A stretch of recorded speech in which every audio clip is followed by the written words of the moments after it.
to my channel. I am really excited because I get to talk about books today. I kind of went off this year and I read 23 books so far, and today is April 21st. So I think that's pretty good, especially like considering last year. I think I read a total of around 22 books. But yeah, I'm really excited to share my thoughts of all the books that I've read so far, what I've learned about myself in terms of like what genres I prefer and what genres just don't work for me. Actually, before I even get started, I want to show you guys. I bought the Clockwork Reader reading journal from the YouTuber Clockwork Reader. This is not sponsored or anything. I just want to show you guys how beautiful this is.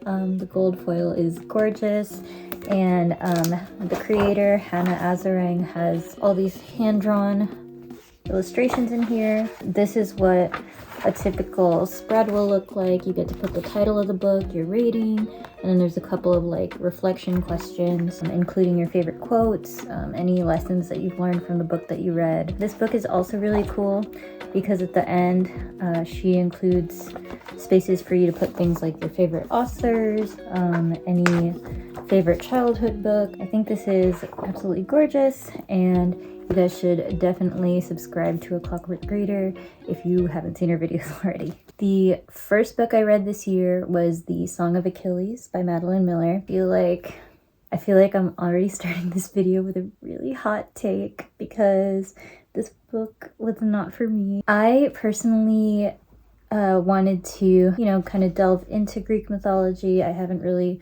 read a lot of Greek mythology before, but this is a male-male romance about Achilles and the protagonist Patroclus. I streamed this as an audiobook while I was largely waiting in line for rides at Universal Studios. My family went to Universal Studios a lot at the beginning of the year. This kind of tells the story of how Achilles and Patroclus grow up together, and they're called to fight in the Trojan War. And then throughout the novel, Patroclus is looking up to Achilles as the best of all the Greeks, and while he's jealous of Achilles, he's also slowly developing feelings for him.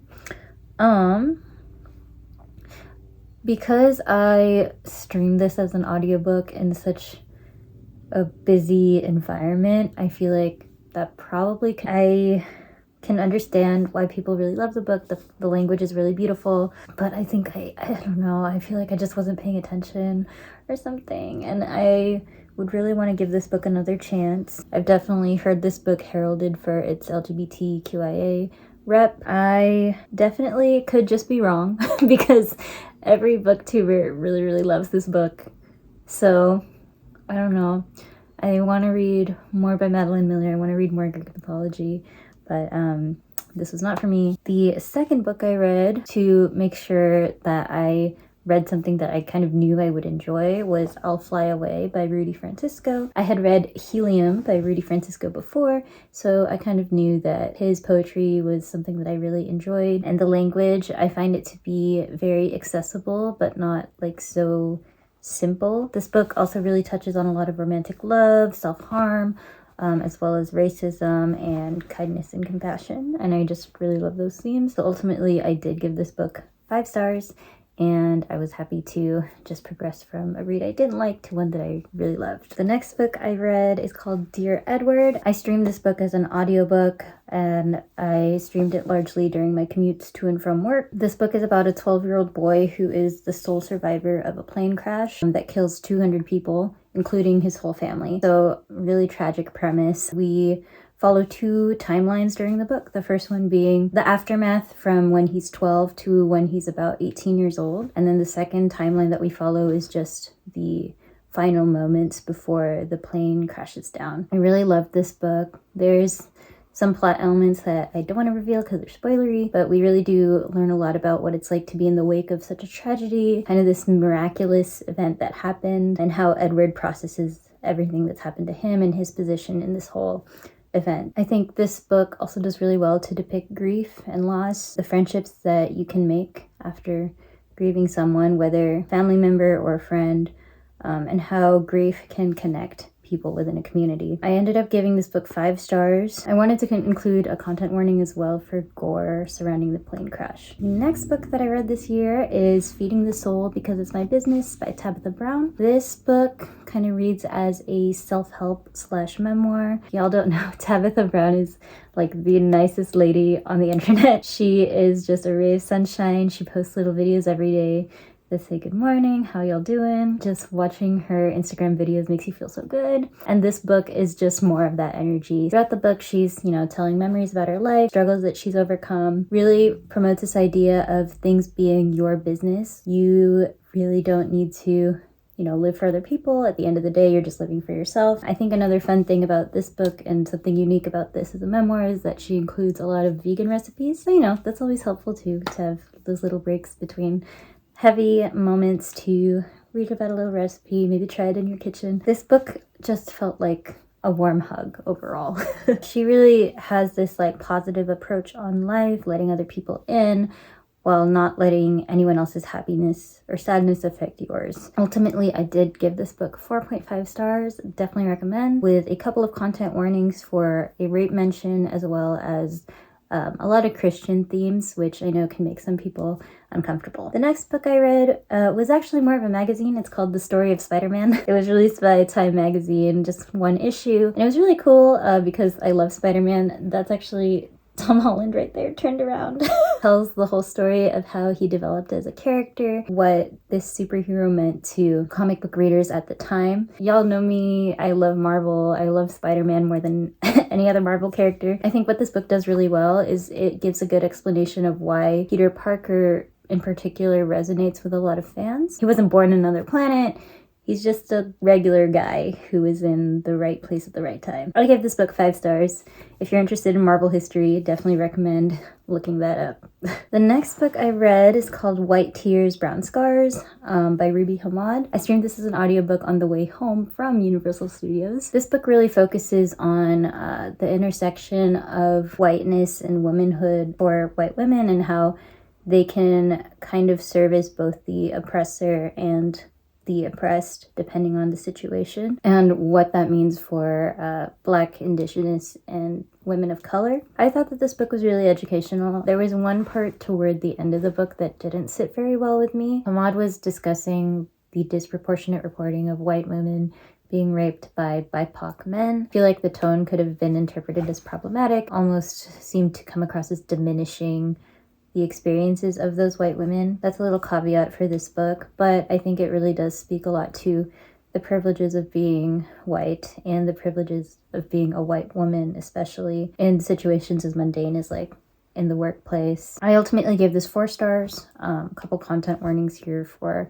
lynching, sexual assault, as well as rape and rape mentions. Because that book was so heavy, I decided to read something a bit lighter for my next one, and that is One True Loves by Taylor Jenkins Reid. I have talked about Taylor Jenkins Reid before on this channel, I think, but I had read After I Do before, and I just really love her writing style. One True Loves definitely benefited from me knowing that this is currently a movie in development that stars Philippa Sue and Simu Liu, because I love Hamilton, and I love Kim's Convenience, and I love Shang-Chi. I mean, I feel like I was going to give this book 5 stars just for that.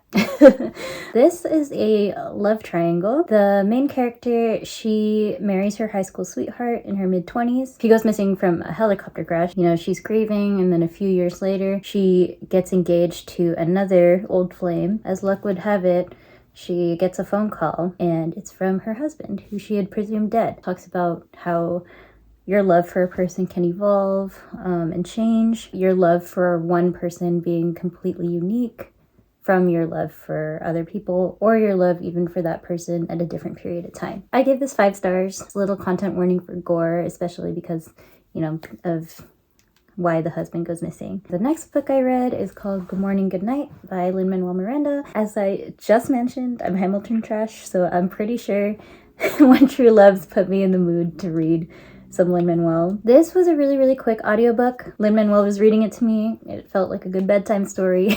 45 minutes while I had trouble going to bed. This is a poetry book. It has a good morning poem on one page and then a good night poem on the other page. The theme throughout this book is just starting and ending the day on the most positive note possible. I thought that this was also just like a big warm hug from Lin-Manuel. This is definitely a book that I would be interested in buying just to refer back to. Like, I think it's good to start and end your day with affirmations. So I gave this 5 stars. Really loved it. And then from there, the next book that I read was Anxious People by Fredrik Backman. This is a book that was translated from Swedish by Neil Smith. I've read this as an ebook, and I actually largely read it while I was in line for a COVID test. Here in California, COVID rates were really high again this past January, so I was getting tested pretty often. I feel like this book is really good to read blind. I know for me, I decided to pick this book up because it was all over Goodreads as like a really funny and weird read.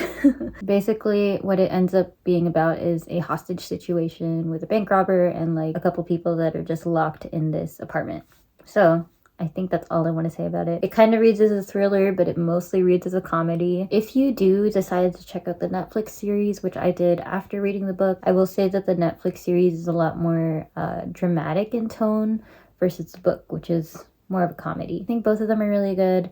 I ended up giving this book 4 stars. Honestly, every character is just really frustrating sometimes, but I still enjoyed the book as a whole. I definitely laughed a lot. I have some content warnings for suicide as well as suicidal ideation throughout the book. The next book I read, I wanted to get back into poetry, so I read Where Hope Comes From by Nikita Gill. I read this as an ebook, and I feel like this book was not very impactful for me. Her poetry was written in response to the pandemic, and it includes a lot of like celestial imagery and nature imagery. Ultimately, I just didn't find it very memorable. I rated it 3.5 stars on Goodreads, but I feel like now I would just give it 3 stars. Like, it wasn't offensive or anything, or it's not that I didn't enjoy it, it's just that in hindsight, I don't think a lot of it stuck with me. The next book I read is The Loneliest Girl in the Universe by Lauren James. This was my second try at reading this book.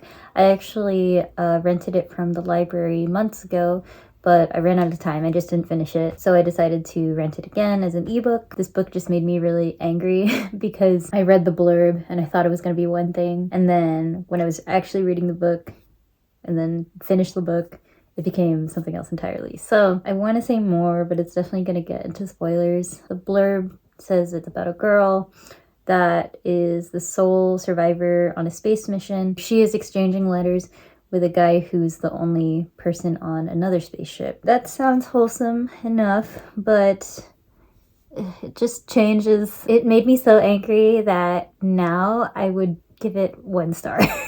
It made me so uncomfortable. I don't think I would necessarily recommend it. I would recommend it just to see if you would also give it 1 star. So let me know if you do decide to read this one. Content warnings in this one for violence and murder.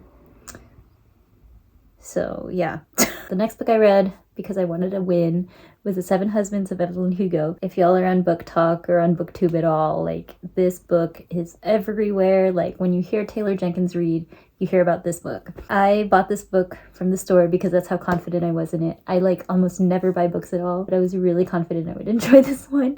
And I don't even like historical fiction. It's about a celebrity named Evelyn Hugo. Think of her as like having the same status as Marilyn Monroe, like just very famous, kind of a sex symbol. She meets with this reporter and basically confides in her a tell-all that only that reporter can publish. While Evelyn Hugo is detailing the stories of her 7 husbands, there's also a little bit of a mystery element as to why she chose this specific reporter and what her purpose is in unleashing all her secrets now at this point in her life. The less you know about this book, the better. I really thought that this was a powerful book for women to read. I think that it has a lot of good commentary on media depictions of celebrities. I gave this book 5 stars. I thought it was really twisty. Some people have said it's a little predictable, but I still enjoyed the ride. And this is also going to be a movie soon. So Taylor Jenkins Reid just keeps collecting her checks, and I'm happy for her.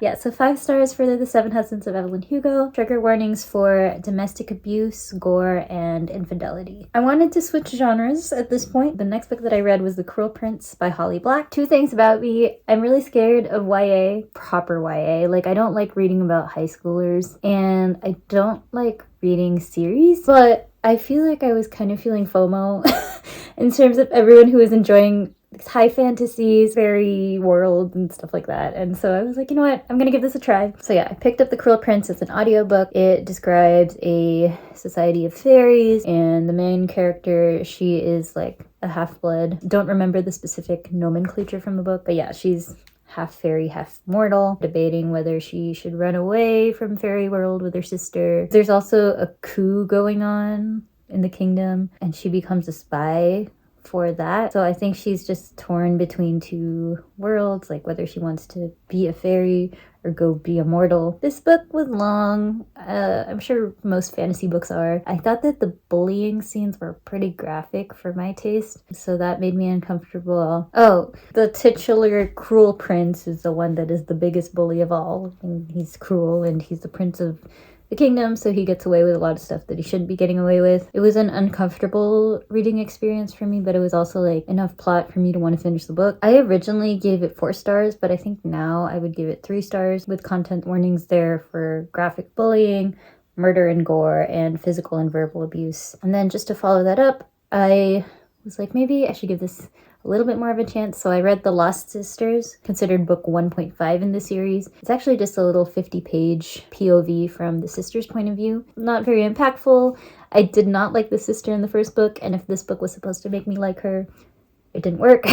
I would give it like 2 stars too. I don't really plan to continue with the series. I don't know if YA fantasy is just not for me, which is interesting because I really, really like magical realism. I think when it comes to high fantasy, I think I need to delve into that world a little bit more. So I might give more books a chance, but probably maybe I just don't like fairies. I don't know. So then I decided to go back to like a contemporary novel. So I read The Storied Life of A.J. Fikry by Gabrielle Zevin. I had read 2 of Gabrielle Zevin's books before, Elsewhere and Memoirs of a Teenage Amnesiac. So I had a really good feeling that I was going to love this book. This book is about a widowed bookstore owner whose life is turned upside down when a baby girl is dropped at his doorstep. Really wholesome plot. And this book mentions a lot of other books, so it feels like a love letter to literature in general. I ultimately gave this book 5 stars. Content warnings here for suicide, alcoholism, and infidelity. The next book I read was The 5 People You Meet in Heaven by Mitch Albom. I wanted to be in the know.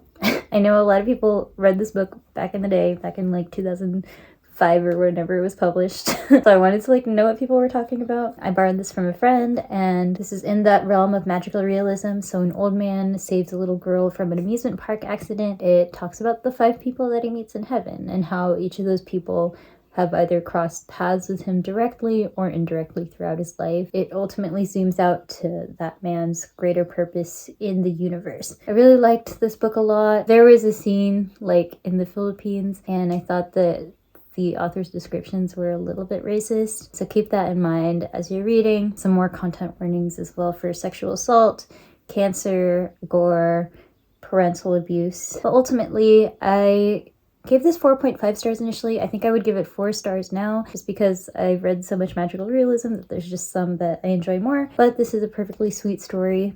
And there's actually a sequel that came out really recently. So that's January. Then February to April has been a lot slower. That's everything I read in January. I read 16 books in January, which is crazy to me. The next book I read was Love Poems by Pablo Neruda, and I feel like this put me in a reading slump. I decided to pick up Pablo Neruda because of that one episode of How I Met Your Mother where Ted is just talking about Pablo Neruda, and like the musical Rent also mentions him. So I was like, maybe this is someone I should read. Like, I heard his poems are really romantic. So I picked it up, and it's definitely very sexual. I think it's a product of its time. The language just doesn't click for me. Ultimately, just not very impactful. I gave it 2 stars. Yeah, I honestly don't remember much about it, so this was not for me. And then the next book I read is even more random. That was February. and that was the only book I read in February. I realized like I kept picking up books, putting them down, picking up books, putting them down. I couldn't finish anything. So I was nearing the end of March and I was like, oh my god, I need to just finish a book. So I picked up the Unofficial Disney Parks Cookbook by Ashley Craft. And that seems really random, but as y'all can see, I went on a Disney cruise. I wanted to read something that would prepare me for my Disney cruise, or at least like get me in that Disney mode. So I picked this up. It was an ebook. I read it like the 1 or 2 days leading up to my Disney cruise. I thought it was really nice. This book includes recipes that are throughout all of the parks, not just Disneyland and Walt Disney World, but all of them throughout the world. So I thought that was really cool. The one thing that made me dock half a star for this one was that I thought there weren't enough pictures. If I'm reading a recipe book, I want to see a picture of every single recipe. I want to see the Mickey ice cream. I want to see like Tinkerbell on the cupcakes or whatever. Definitely made me feel hungry and an appreciation for food at the Disney parks, because when I go to the Disney parks personally, I don't really go to eat the food because, you know, it's extra money, but this book made me at least intrigued enough to want to try some stuff in my kitchen. So that was really fun. If you're interested in especially baking Disney desserts, this is a good one for you. The next book would be the book that I read during my Disney cruise, and that was The Comfort Book by Matt Haig. I wanted to pick up Matt Haig because I had purchased the Midnight Library. I still haven't gotten to it yet. I wanted to kind of see what his writing style was like. This book was definitely giving me similar vibes to Gmorning, Gnight by Lin-Manuel Miranda. It's a really nice book of just affirmations, but instead of poetry, it's written more in like short essay forms. It's a book that I could see myself going back to. At the time, this book did exactly what it wanted to, which was comfort me as a reader. I gave this book 4.5 stars, but now it's probably more like 3.5 stars just because I like Gmorning, Gnight so much better. The next book, this is still actually holding my number 1 spot for the year, and that is We Are Okay by Nina LaCour. I read this as an ebook, and as I've mentioned before, I am actually gonna move across the country next month. This book was about a girl crossing the country for college weeks early because of a traumatic event that happens in her life. Her best friend pulls up to her door and they try to mend their relationship and fill in the gaps in the months since the main character left home. So this was definitely a really personal read for me. It pulled me out of that reading slump because of how I myself am moving across the country. It made me think of like friends that I've lost, family that I've lost, friends that I want to reconnect to. Another reason this book felt very personal to me was that the girl was from the Bay Area, so it was naming a lot of like places in California that I know and have been to. This is, I think, the first and only book that made me sob. Definitely had an effect on me. So this book does well to really encapsulate that feeling of hopelessness and loneliness. Similarly to One True Loves, I think this book does well to show how relationships can evolve and change, and how love doesn't have to be the same type of love throughout your relationship with a person. I gave this book 5 stars. Content warnings for death of a parent, death of a grandparent, cancer, and drowning. The next book I read, because that one was so heavy, I wanted to move to a lighthearted book, which I have actually been working on since January, and that is How to Be Perfect by Michael Schur. If you know me as well, The Good Place is my favorite show. I also really love Brooklyn Nine-Nine, Parks and Rec, and The Office, and Michael Schur has contributed to all of these shows. This is a physical book I bought, and I knew I was going to love it because I love The Good Place so much. If you don't know what The Good Place is about, it's about a girl named Eleanor who winds up dead and in heaven, or in the good place, but she's actually there by mistake because she's mixed up with another Eleanor Shellstrop. So she's actually supposed to go to the bad place, but she doesn't want to go to the bad place because that would suck. So she is stuck trying to hide her identity. But a lot of other stuff happens too, so definitely check that out. It's really funny, it's really smart. And what this book is about, How to Be Perfect, you don't have to watch the show to read this book. It's about all the different moral philosophers that Michael Schur references throughout the show. So if you're interested in ethics in general and different ethical situations and questions, each chapter is named something dumb. The first chapter is called Should I Punch My Friend in the Face for No Reason? And then another chapter is talking about whether you should eat Chick-fil-A sandwiches because their CEO is really problematic. If you're interested in a book that highlights the ethical thoughts behind those situations, this is going to be really fun for you. I gave this 5 stars. If you just need a laugh, just read this book because it's fun. Oh my god. And then the next book I read is Kiss My Cupcake by Helena Hunting. This is another one where I feel like maybe I'm just wrong, but I don't know what y'all are seeing because I gave this book 1 star. I streamed this as an audiobook while I was doing some DoorDash orders, and I always stream an audiobook at 2 times speed, but when I was streaming this book, I was looking to see if I could stream it at 3 times speed because I was not into it. This is a romance novel, as you could probably see from the title. The girl opens a cupcake shop, but it's a cupcake and cocktail shop, which I already thought was a little weird. The guy opens a sports bar, axe throwing sports bar right next to her. Apparently that causes conflict because they think they're competing for business. I just don't buy it. Like, why would I choose between a cupcake and cocktail bar and a sports bar? But anyway, I have a lot more problems with this book than that. Like, I thought the 2 characters were very two-dimensional. Like, the girl is very much like your classic manic pixie girl, and the guy he's described as lumberjack most of the book. Like, he's described as being a hipster with the glasses and the plaid shirts and the tattoos. And I'm just like, why is this still even a character type now? And I think this book is also one that suffers from describing the guy as like really muscular and tall and whatever. People have seen that as like a problem in romance books.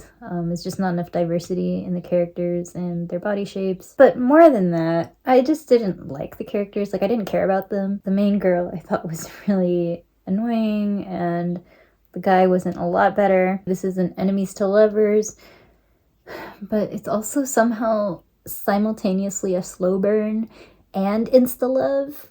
And I'm just like, why does it feel this way? I don't want to say more because it's definitely spoilery, the reasons why I don't like this book. I will tell you about one part that I don't like. The main character, Blair, she's hate describing the guy, Ronan, in her head. And she says, he always has his plaid shirts rolled up to the elbows. I bet it's just to show off his tattoos.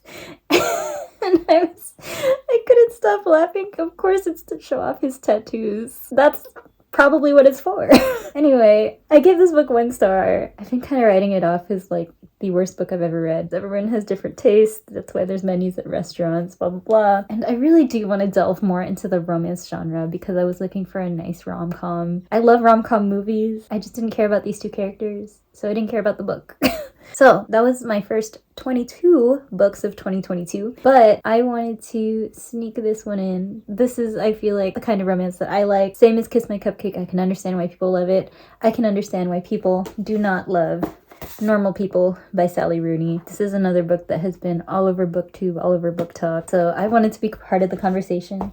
I'm just basic. I wanted to like know what people are talking about. This book really worked for me. I was kind of surprised. A lot of booktubers were saying, oh, the writing's really pretentious. It's as if Sally Rooney just wanted to make a book of quotable quotes. And even if she did that, I bought it. I ate it up. This book feels like 300 pages of Taylor Swift lyrics, and I ate it up.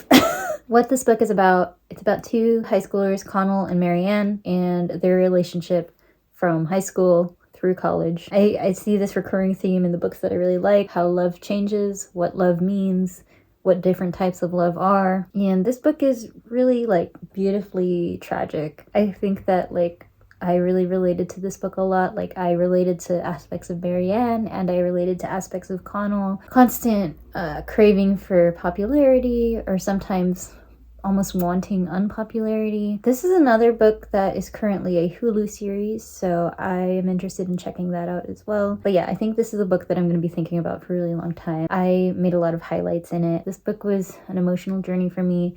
I gave it a big 5 stars with content warnings for sexual assault, domestic violence, BDSM, suicide and suicidal ideation, and bullying throughout the book. So that was the 23 books that I've read in 2022 so far, kind of all over the map. But if there's books that you think I should check out, let me know in the comments below. I will also leave my Goodreads link in the description somewhere. I am excited to keep reading. Hope you guys take care. Let me know if you check out any of these books, and I will talk to you soon.